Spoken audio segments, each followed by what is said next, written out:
Hello, children, and welcome to my class. Today we are going to read The Giraffe and the Pelly and Me. Let's start reading. Please plug in your earphones and start reading with me. Page 1. Not far from where I live, there is a queer old empty wooden house, standing all by itself on the side of the road. I long to explore inside it, but the door is always closed. And when I peer through a window, all I can see is darkness and dust. I know the ground floor used once to be a shop because I can still read the faded lettering across the front which says the Gruber. My mother has told me that in our part of the country, in the olden days, a Gruber was another name for a sweet shop. And now every time I look at it, I think to myself, what a lovely old sweet shop it must have been.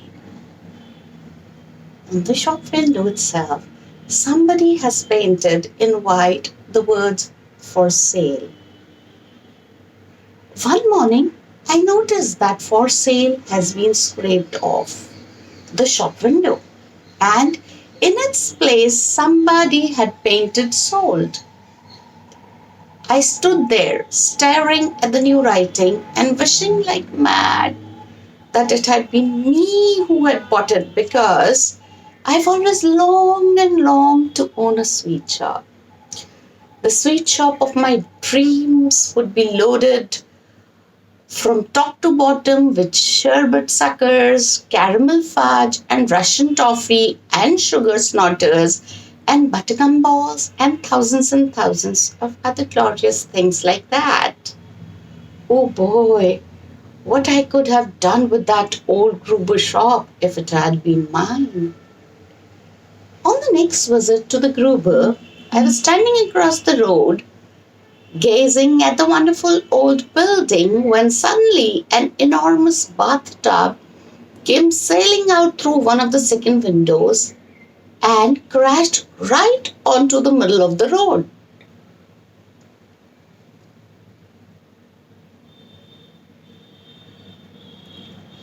A few moments later, a white porcelain lavatory pan with the wooden seat still on it came flying out of the same window and landed with a wonderful splintering crash just beside the bathtub.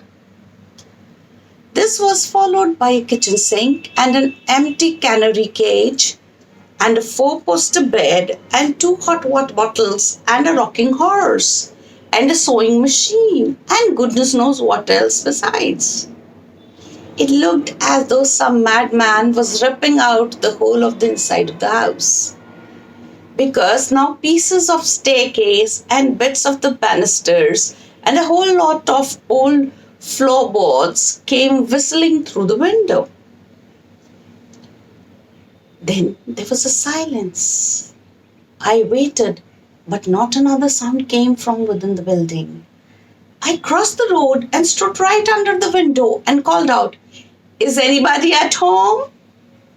There was no answer. In the end, it began to get dark, so I had to turn away and start walking home. But you can bet your life nothing was going to stop me from hurrying back there again tomorrow morning to see what the next surprise was going to be. When I got back to the Gruber house the next morning, the first thing I noticed was the new door. The dirty old brown door had been taken out, and in its place someone had fitted a brand new red one. The new door was fantastic. It was twice as high as the other one had been, and it looked ridiculous. I could begin to imagine who would want a tremendous tall door like that in this house until it was a giant. As well as this, somebody has scraped away the sold notice on the shop window, and now there was a whole lot of different writing all over the class. I stood there reading it and reading it, and trying to figure out what on earth it all meant. I tried to catch some sign or sound of movement inside the house, but there was none. Until all of a sudden, out of the corner of my eye, I noticed that one of the windows on the top floor was slowly beginning to open outwards. Then a head appeared at the open window. I stared at the head. The head stared back at me with big round dark eyes. Suddenly, a second window was flung wide open, and of all the crazy things, a gigantic white bird hopped out and perched on the windowsill. I knew what this one was because of its amazing beak, which was shaped like a huge orange colored basin. The pelican looked down at me and sang out, "Oh, how I wish for a big fat fish! I'm as hungry as ever could be. A dish of fish is my only wish. How far are we from the sea?" With this, children, we come to the end of page 9. See you again in the next class. Till then, happy reading and keep reading. Bye bye.